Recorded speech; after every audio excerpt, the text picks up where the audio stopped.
매매 거래가 가능한 ETF 상품이며 네. 지수 하락 시에 상승이 나오는 종목입니다. 현재 시장에 대해서 분석할 필요가 간단히 있는데요. 일단은 현 시장에서 코로나19 관련해서 세계적인 악재가 되게 심하게 있습니다. 그래서 세계 증시로 엄청난 급락이 있었습니다. 미국 증시는 장중 약 13% 급락하면서까지 증시를 무너뜨리는데요. 하지만 현재 증시는 엄청난 반등이 나오고 있습니다. 그러면 단기적으로 상승할 수 있었던 모멘텀 두 가지를 살펴보겠습니다. 첫 번째는 경기 부양책이었습니다. 미국 트럼프의 대규모 1, 2, 3차 경기 부양책을 통하여 약 2,680조 원을 시장에 풀어 시장의 하락을 막았습니다. 두 번째로는 유가 하락이 있습니다. 코로나 사태로 인해 공장들의 가동이 중단이 되고 원유에 대한 수요가 줄어들기 시작하면서 원유 가격이 급락을 하였습니다. 그래서 오펙 회의를 통해서 각 나라별 감산에 대한 이야기도 나오고 있는데요. 그로 인한 기대감으로 지수 또한 상승을 했습니다. 하지만 결론적으로 시장에서의 현재 두 가지 단기적 상승할 수 있는 호재가 사라진다면 증시는 다시 하락의 명분이 생기게 됩니다. 쉽게 얘기하면 단기적 호재였던 경기 부양책, 유가 하락은 큰 악재인 코로나19를 이길 수 없기 때문에 곧 단기 고점이 형성이 되며 다시금 하락이 나올 수 있다고 판단이 됩니다.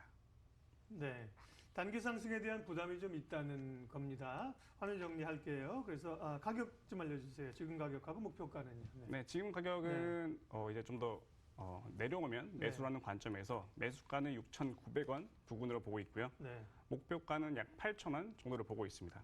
손절가는 가볍게 6,400원 정도에서 마이너스 한 6% 정도를 보고 있습니다. 네, 코드 꼽히지만 일단 주요 사업을 한번 살펴보겠습니다.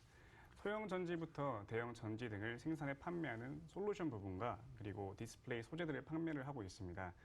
현재 코로나 영향으로 인해서 스마트폰에 사용되는 폴리머 전지는 SDI 소형 전지 사업의 약 35%를 차지하고 있는데요. 주요 고객사의 스마트폰 판매 부진으로 인해서 소형 전지에는 부정적 영향을 줄 것으로 판단이 됩니다. 반면에 중대형 전지 사업 적자는 크게 축소가 될 것으로 판단이 됩니다. 그 이유는 최근 BMW와 약 10년간 약 4조 원 대규모의 전기차 배터리 공급을 체결했기 때문입니다. 그래서 올해 전기차 배터리 매출액이 약 72%를 증가를 할 것으로 전망이 되며 그다음 에너지 저장 장치 ESS 배터리 또한 매출액이 10% 증가할 것으로 전망이 됩니다.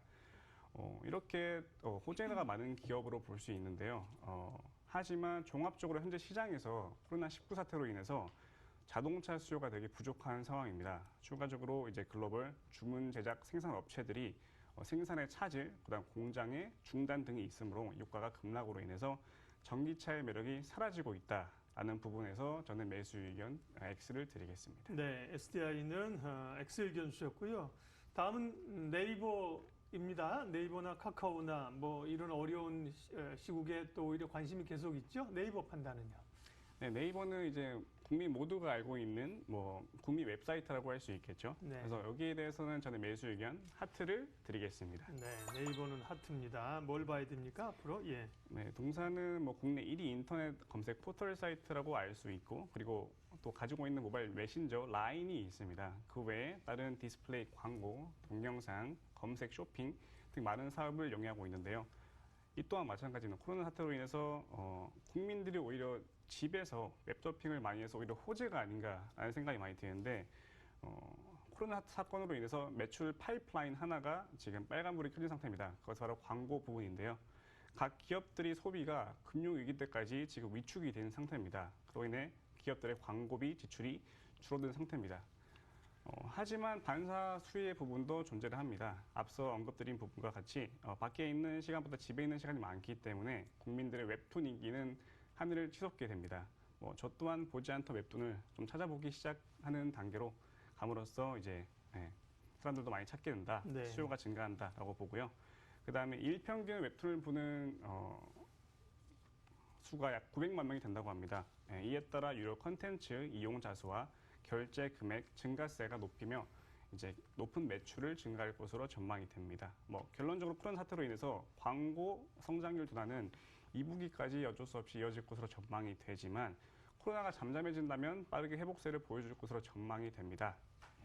그래서 네이버에 득과 실을 주어 기업 재무에는 크게 영향을 주지 않는 것으로 판단해요. 저는 하트 의견을 드립니다. 네. 시장에서 간단하게 테마주로 엮이면서 상승이 나오고 있지만 일단 한번 동사의 회사부터 한번 알아보겠습니다. 동사는 크게 화장품 사업 부문과 생활용품 부분이 나눠집니다. 현 시점에서 가장 큰 문제는 바로 화장품 부문과 항공 부분이 아니라고 싶습니다. 이제 코로나 사태로 인해서 항공사 직원들이 약 70%가 쉴 만큼 어려운 상황에 있습니다. 그래서 공항 이용자가 그만큼 찾기 힘들다라는 점이 가장 독박이 되고요. 인천국제공항 면세점 첫 휴업이 나왔습니다. 그리고 김포, 그다음 김해공항 역시 면세점 휴업, 그리고 무급 휴가를 실시하는데요. 화장품 부문은 2월 초부터 코로나19 확산으로 인해서 면세점 매출이 급격하게 줄어드는 상황으로 매출액 또한 하락을 하고 있습니다. 현재 코로나 사태로 인해서 화장품 부분의 실적은 부진은 불가피한 상황으로 보입니다. 그래서 새로운 돌파구 마련이 필요합니다. 그것은 바로 생활용품 부분입니다. 지난 4분기에 코로나 시점과 타이밍이 맞아 위생용품 브랜드 랩신을 출시하여 매출액이 약 5배, 6배 성장세를 보여주었습니다. 하지만 현재 면세점의 셧다운 시작으로 인해서 화장품 부분에 되게 소비가 위축이 된 상태로서 코로나 장기화가 더 심각해진다면 화장품 섹터 부분에서는 조금 안 좋은 부분이 있지 않을까라는 생각에 저는 시그널 X를 드리겠습니다. 네, 애경산업은 X 의견을 주셨습니다. 뭐 X라고 해서 저희가 다 이제 이 기업은 X다 그런 의미는 아니고요. 지금 판단해서 이게 좀 매수를 들어가도 아니냐에 대한 판단이고 적합한 기업은 하트를 날리고 그렇지 않거나 조금 더 매수 타이밍을 봐야 되거나 보류를 하거나 그런 쪽이 이제 X니까 X를 줬다고 너무 미워하지 마세요. 예, 다음은 펄어비스입니다. 게임즈 가운데 펄어비스는 어떻습니까? 네. 네, 펄어비스에 대한 매수 의견은 하트를 드리겠습니다. 네, 펄어비스 하트입니다. 네, 펄어비스는 국민 모두가 알고 있듯이 이제 검은 사막이라는 게임으로 되게 흥행한 기업으로 알고 있습니다. 대표적인 이제 검은 사막으로 해서 개발 역량과 완성도가 높은 게임으로 이제 시장에서 인지를 하고 있고, 그다음 검은 사막 온라인에 이어서 모바일로 성공을 하였습니다. 북미, 유럽, 일본 콘솔 시장까지 안착을 하여 플랫폼도 되게 확장한 상태인데요. 최근에 핫 이슈가 있습니다. 그건 바로 중국 판호 승인 관련입니다. 대부분의 기업이 중국 판호에 목숨을 겁니다. 왜냐하면 매출액과 직접적인 연관이 있기 때문에 그렇죠. 동사가 가지고 있는 게임 이브 온라인은 중국 퍼블리셔와 서비스 계약이 만료되고 나서 이제 내리도록 제약을 하면서 2017년 판호 신청을 했습니다. 약 3년 만에 신청 승인이 났습니다. 이 게임은 매출액이 약 150억이 나오면서 동사의 매출액이 약 4%를 차지하고 있는데요. 향후 이제 기존 중국 퍼블리셔 서비스 운영과 다른 점에 의해서 매출액 증진에 힘쓸 것으로 전망이 되는 부분입니다. 동사의 재무제표를 살펴보면 너무 좋습니다. 약 창사 이래 연매출 5천억을 돌파했고요. 영업이익 1,540억을 돌파했습니다. 4년간 10배 넘는 성장이 있었기 때문에 이미 시장에서 최고의 재료가 존재한다고 생각합니다. 시장 뒷받침만 있으면 동사는 상승 안 할 수가 없는 구조입니다. 결론적으로 앞서 드린 이유들과 함께 현재 외국인들이 약 한 달간 순매수를 하고 있음에 따라서 충분히 상승 명분이 있을 것으로 판단이 되어 하트를 드리겠습니다. 네.